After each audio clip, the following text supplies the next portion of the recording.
compared to You yours. have a slight niggery texture to your hair, too. I know. It's a little niggery. It has a niggery texture. Well, I'm half So is Mexican. beard. I'm half really? Yeah, I'm half Mexican.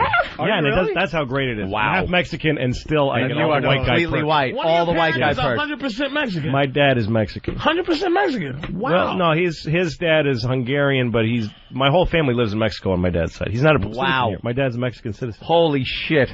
I didn't speak English when I was 7, 8 years old. I came here and didn't speak English. Spoke Spanish. Now this is why wasn't this on the bio we got for you from Roland? Why did Roland send us a Louis C.K. bio, by the way? His career back at least 6 years. You better be careful. Whoa. It doesn't matter. I look white. It doesn't matter. I thought he was a Mick.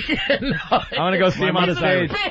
Hey, I'm a beaner. Come on, hey. I am way more Mexican than Carlos Mencia. Yeah, apparently so. He's never lived over there. I lived in Mexico City. You lived from when I was 1 till I was about 7 or 8. Holy shit. Wow. And that's where my grandmother is. You go down there everybody, still? all my uncles. Yeah. My whole dad's side of the family is over there. So we go there, about once a year. My sister. That is like Patrice telling me he's a fucking Kennedy. I swear to God, it just... looking at you, it makes no sense. Yeah. Well, Mexico is made up of... is for spick. He took the SPI out of his fucking head. That's right. That's right. Sneaky motherfucker. I know. It's Luis Spick. It's Luis. That's what my dad's name is, Luis, with Luis. That's his name. You motherfucker. Wow. Holy shit, Louis C.K. You are a counterfeit white man. I am. Very good counterfeit, though, because you look so one white. of the best. He's the whitest. That's why I appreciate it. That's why I appreciate it. Yeah, see? Look at that. He's living the life. Oh, it's awesome. Oh, man. So awesome. That is terrific. Wow. No, I went into a store the other day, convenience store, and I got a bottle of water, and then I walk around looking to see what else I want, and then I kind of space out, and I walked out with the water. Oh, shit. And then I'm in my car drinking the water, and I realized I didn't pay for this. And I realized that's because I'm white. Because they looked at me, and they're like, he'll pay for something today. It'll even out. He's contributing to the economy. It's going to be fine. When did you start saying I'm a white guy? What? At what age would you you know what, fucking I'm people white? call me white. I don't know. I look white. At what point white is a bullshit identity. It's not a real identity. Because I have nothing in common with other European white people, but... I mean, at what point did you go, I'm not fighting to be Mexican anymore? Like, I'm not fighting for this whole Mexican thing. What do you mean fighting for it? I mean, like Galamo? What the fuck is when you're 8 years old, when you're 8 years old and you're not speaking English, you're Mexican. You feel Mexican. You identify with Mexican. At what point did you go, I'm now a white guy? I forgot how to speak Spanish very fast. I mean, I still remember it. I still can speak a little. But I was young enough to just I adapted. I did what other immigrants do. The second he crossed the Rio Grande, fucking wet back and all, he was like, "Hi, I'm white. Hello, everyone. I'm now a white man." No, the thing is, I was white in Mexico. Here's the thing that people don't understand: is Mexico is just like America. It's made up of some black people and some white people and brown people. The only difference is that they didn't genocide their Indians as well as we did in the United States. We got that job done. Yeah, so that's why the face of a Mexican to most people, and also Mexicans, you meet Mexicans that look like me all the time, but you don't know they're Mexican when you're meeting them. Fuck. Only the brown guys with the push down nose. Bad things all the time. You probably do. I probably do. People say, well, I live in L.A. for the last 5 years, and people say nasty shit about Mexicans to me all the time. Oh, because they don't know I'm Mexican. You go, yeah. Louis goes, I agree. Yeah, damn those Mexicans. Holy shit. That is wild. See, but he's white. But listen, my grandmother, my Mexican grandmother, whose family has been there since sometime in the mid-1800s, there are Spaniards that came over. There are Europeans that came over to Mexico, and there is some Mexican Indian blood in us, and some... Is that like black people, though, saying they're Indian? For Mexicans to say we're Spaniards. No, it is Spanish. There's some of because black people like saying they're Indians. No, rich white Earl. No, rich Mexicans, like hair quality. Rich Mexicans don't like to say that they're Indians. To be Indio is really dirty. No, I mean like American Indian. Oh yeah, like black people like saying they were mixed with Sioux, and it's always Sioux and Cherokee. That's only like a hair thing. Really? It's not a hair and skin thing, because it was always good to be like that lighter thing growing up, you know what I mean? And then you have the white people, straight white people hair. Yeah. So any black person with white people features, they'll say is See, I barely make it into whitey. I'm barely white. I'm like too Italian because I'm Sicilian, so you know what happened. You watch True Romance. Your great the Moors, great grandmother, which I don't doubt. I wouldn't doubt my great grandmother's just taking that black cock. Othello was up in Miss Cumia, just banging the fuck out of my great grandmother. And Iago was like, "Get it, nigga, get it!" Just conquered. Fucking my great grandfather just hacked with a machete. His body's laying there, and my grandmother's just being fucked by some more black cock. I know what happened. She kept the baby. She couldn't have hated it that much. She kept the baby. That nigga had a Chesterfield right after. Just fucking. That's it. Yep. I know my history, but as the years went by, I tried to whiteificate. That's right. My family whiteificated ourselves. Here in America. Just by skin. That is trying to get despicable. Despicable. We poured concrete. That's right. Fucking trying to work that grape soda out of your bloodstream. I'm more American than Louis C.K. Yeah, you are. And he gets to live the American dream. That's exactly right, because I look white. Funky. It's awesome. It's awesome. His dirty wetback, his people. That's right. Fucking up the spinach. That's right.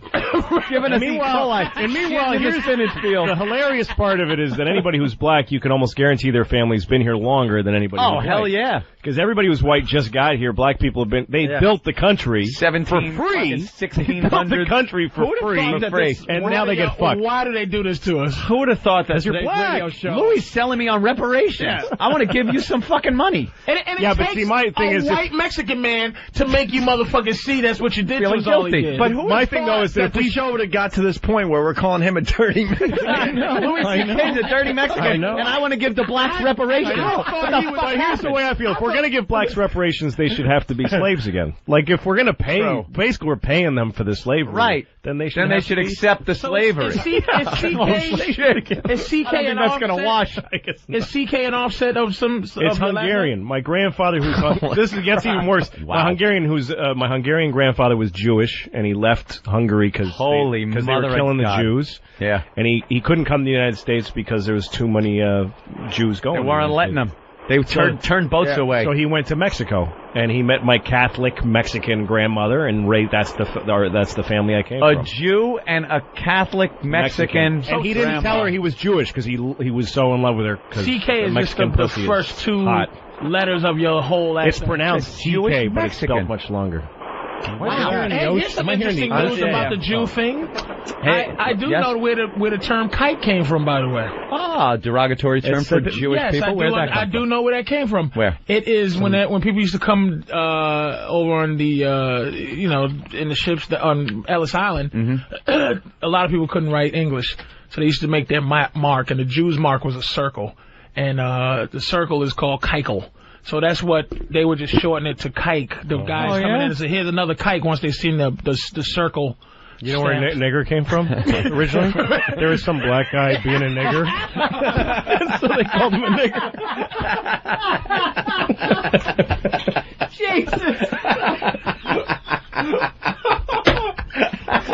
He was being a real nigger, and somebody said, "What a nigger," and that's where it started. Nigger was a feeling. Yeah, he's just like this. Look at him.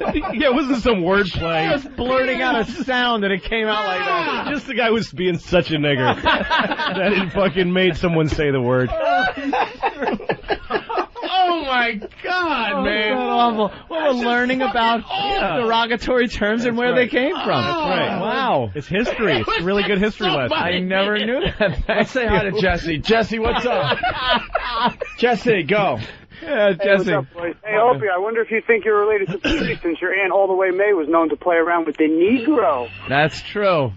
All the Way May, who was in League of Their Own, played by Madonna, is actually Opie's great aunt. Really? The real woman that was All the Way May. That's awesome. So we just talk about how much black Negro League God she was taking. Oh my God, that Negro League. That would be a great porno, by the way. The Negro League's in the Ladies League. Satchel Paige plug Opie. Let me tell you something. When all the white Gibson smashed us in the butt. All the white men were off to war. Western New York. She was being fucked by Negro Leaguers, and the Tuskegee Airmen were just like fucking fucking plowing all the way May. And laid her down right on the fucking syphilis blanket. I shared a nice story about my family history, and it has come down to this. It had to be all the way May. It couldn't have been the nice, wholesome one. Did you ever meet her? She hit a lot of home runs and stuff. I bet. That's great, man. That's I don't think so. awesome. Maybe I did. I don't know. Yeah. She's a nun in I West can't believe Indiana. Louie they fucked her right into the nunnery. Goddamn wetback. I can't believe this, man. That is something. I have a Mexican passport somewhere.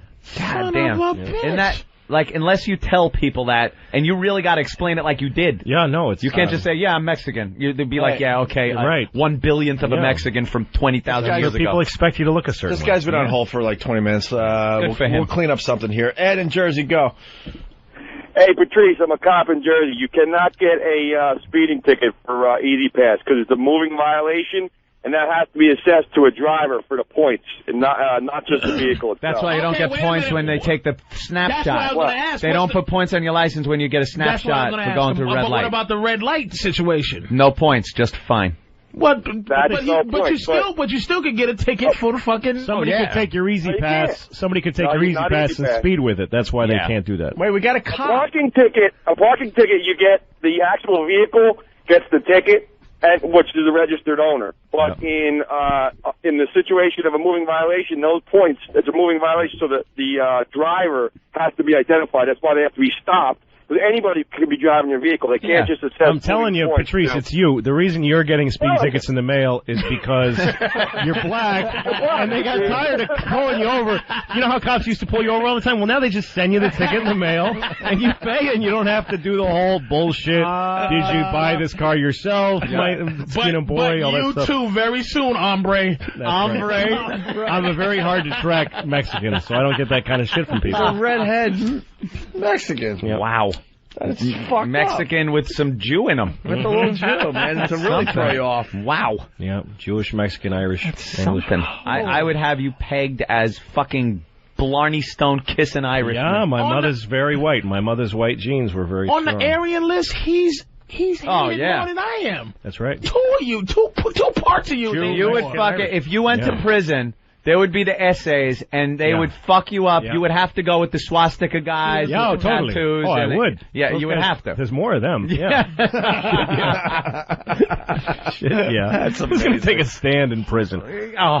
You shouldn't be racist. Yeah, William Forsythe in American Me. Remember that movie? No, shit. With Edward James Olmos. Remember that movie? Yeah. Oh, damn, God. No. Yeah, exactly like him. I was just thinking American History X. You don't want that happening. Wow, Louie, that's fucking amazing. Really like is. Like a different dude sitting next to me now. He's a melting pot among I need Nick himself. DiPaolo to say he's from fucking Nigeria. He's blacker than anybody I know, that guy. Nick. Fucking dark. And he resents the shit out of it. Yeah. Oof. All right, we'll take a break. We'll finish. Yeah, when my grandparents lived in Mexico City, the dirty country that I'm from, and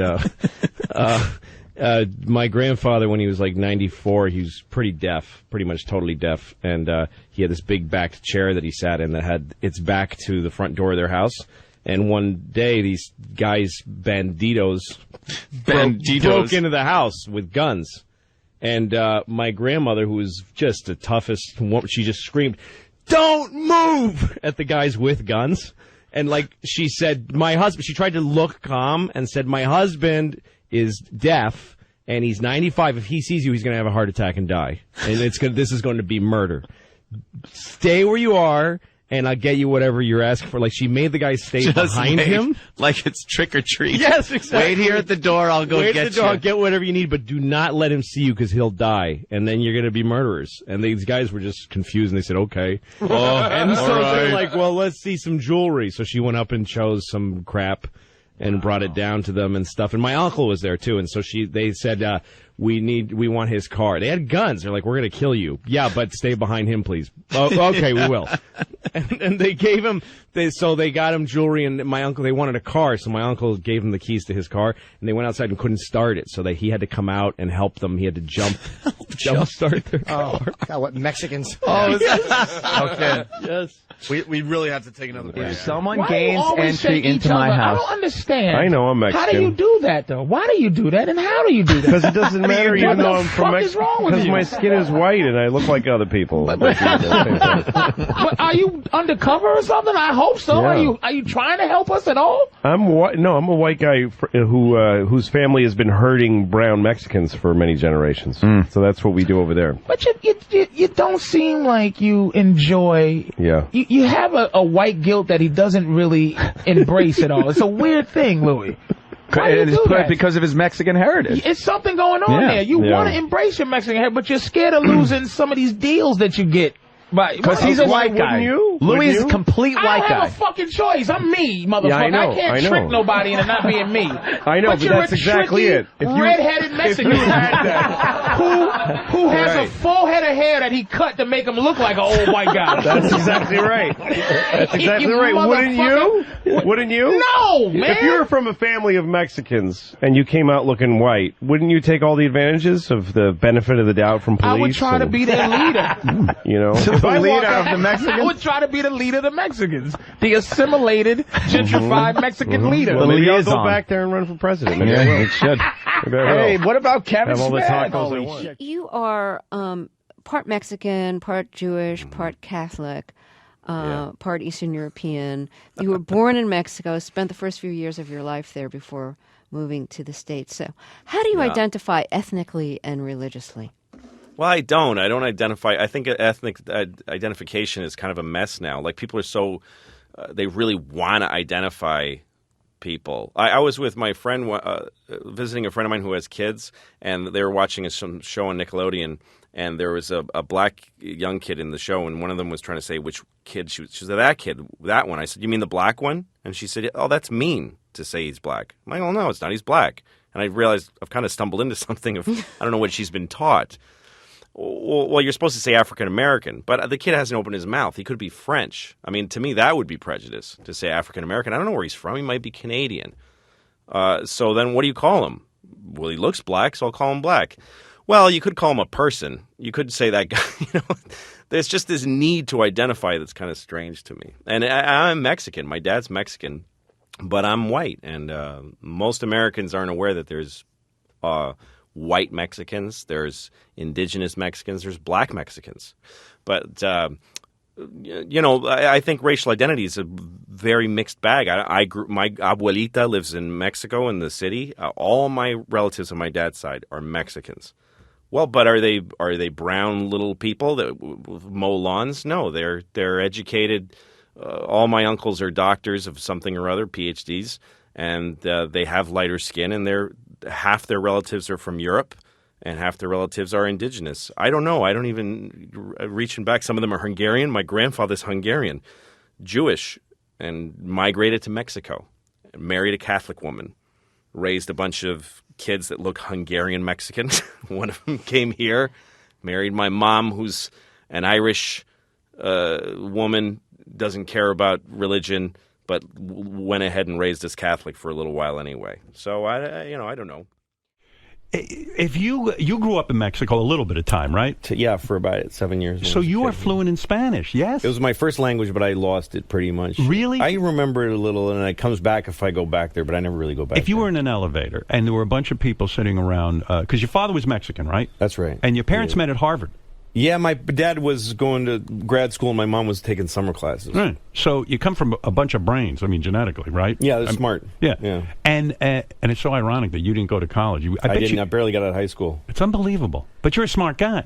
Yeah, I guess. I don't know. Any regrets? I'm dumb in certain ways. But are there regrets not going to college? I wish I went to college, very much so, because I loved school. I just failed at it so hard. I was always in trouble. I was always behind, and I hated that feeling. Is that a result of your father not being around? I might have to do part of it, but I have to take responsibility for it, What a shame. You lost. You can't speak Spanish, and yet that was your first language. My first language. I came here. I couldn't speak English. I was unbelievable. 7. I remember coming to America. That's, to me, the great gift I got from that was because I was in Mexico since I was like 6 months. So I'm like 6, 7 years old. We moved here, and I remember what America looks like having been a little Mexican kid. Why did they move you to Mexico? Would your father got a job there? My dad's Mexican, so we moved here for a little while. It had me and my sister, my parents did, and then they moved back. It was really, they went back to Mexico. And I just think when there's no detection of an accent or of any kind. No, I didn't. I think when you go from one language to another, you go neutral, because I grew up in Boston also, and I don't have the Boston accent. What age were you around me? That's what I knew. What age were you when you moved back to Boston after Mexico? 6 or 7. I don't know. 6 I never or 7. quite got it right. Yeah. And when you entered kindergarten or first grade, I guess in 6. No English. No English. Yeah. You're sitting in a classroom, you don't know what the fuck's going Total on. gibberish to me. Holy shit. Yeah. No wonder you were a bad student. You were probably behind the 8 ball. I was a mess. Yeah, it was a mess. Everything was a total mystery and overwhelming to me. Did they try to catch you up? Was there such a bilingual program or anything like that? I'm sure there was, but I didn't. When you're little, you don't really. Everybody thinks you know what's going on. You didn't go to really a special class in the middle of the day? Nah. So if you learned the new language? Well, it was Framingham, Massachusetts, which is a lot of Puerto Rican kids. So I do remember there was this one kid, and they said, sit with him. And this one kid, they said, he'll interpret for you. Right. And he was like nodded, but he didn't. He didn't know anymore. He ignored me. Well, because I was a new but kid. who went to sit and interpret for you? Yeah, fuck that. Yeah, fuck you. Yeah. And so how long before you catch on to English? Does it take a year or two? I didn't take long because, my family was bilingual, and also I was a kid. You learn fast language. Yeah. You mean if I stuck you in an elevator and there were 2 people speaking Spanish in there, you could follow the conversation. A little, I'd pick up what they were talking about, yeah. Yeah, you would. Depends on where they're from. Mexicans actually have a pretty clear, good Spanish. And let's Spaniards, face it, I don't know what the fuck they're saying. You look like a Bostonian white Irish guy. Look Hispanic. You look not so to your average American. Mexico is a very immigrant-created country, just like here is. So there's lots of white people. There's a lot of redheads. Canelo Alvarez, the great fighter. Right. I looked exactly like him when I was his age. See? Yeah. He's from Guadalajara. All you racists out there who think every Mexican looks like... and my grandfather was a Hungarian redheaded Jewish doctor. Right. And before he and my grandmother got married, there's some story that he worked for the railroad as a doctor, so he went all over Mexico treating people, and apparently he fucked a lot of, not to defame my grandfather, but Canelo Alvarez and I could be related. On this show, we love that your grandfather fucked a ton of people. That's very important to our show. Yeah. You said... Back, the thing that kind of jumped out to me the most in learning about you was that you spent a large chunk of your childhood outside of America, right? So I wonder... for you, just if you could share what it was that had you there, and then what it was like in terms of shaping you when you came back to America. My dad is Mexican, and his whole side of the family is there, and he came to America to get an education and met my mom, who's a girl from Michigan, was a girl from Michigan. Yeah. And so when they got married, they had a kid in Cambridge, Massachusetts, where they were both going to school, and then they had a kid in Mexico. My middle sister was born there. And then my dad got a job in Washington, D.C. That's where me and my youngest sister were born. And then right after, I'm the youngest. So after I was born, not long after I was born, they moved back to Mexico. My dad got a job in Mexico City. And so I lived there till I was about 6 or 7, I think. And then we moved back to Massachusetts. So that's why I was there. So I started by speaking Spanish, and my earliest memories are in Mexico. So I remember coming to America. I remember moving here, and it was Oz. It was the greatest place alive. It was the rooms of wherever you are. If you took somebody from Mexico and put them in a crate in the room they're in, and then put them on a plane and airlifted them here without them, even being aware of the transition, and then open the crate in any room in America, like a Motel 6, they'd go, "What is this beautiful place?" Because it's just so much. The air is cleaner and cooler. It's a complex thing because when I go back to Mexico, anywhere in Mexico, I just start crying because I love it there. I love the. You still feel the connection. Yeah, it's home. But America's everybody's tall and, big white faces and blonde hair, and there's a president, and he gets elected, and you can say whatever you want. Freedom of speech, all those basics, when you come here as an immigrant, basically, and someone tells you all this stuff, you can't believe it, besides the Coca-Cola and the Budweiser and the Marlboros, and. And another thing that happened, I guess, not long after you came here, is that your name sort of changed, at least the spelling of it. When did the CK actually emerge? When I was in summer camp, and I had a counselor named Gary Steinberg, who's a really good guy, And he used to make fun of my name because it's this Hungarian name, and he would say Skaziskli, and he would make fun of me, and everybody would laugh, and I didn't like it. So I told him, I don't like when you make fun of my name. And he said, okay, well, how do I say it? Tell me how to say it, because I can't figure it out. And I said, actually, you say it CK. It's actually say K, but that sounds queer. I didn't like the way it sounded. So I said, it's CK. Right. And he said, okay, and he put a CK on my name, like on the roster, like when they would, pick teams for softball. So that's where I got that from.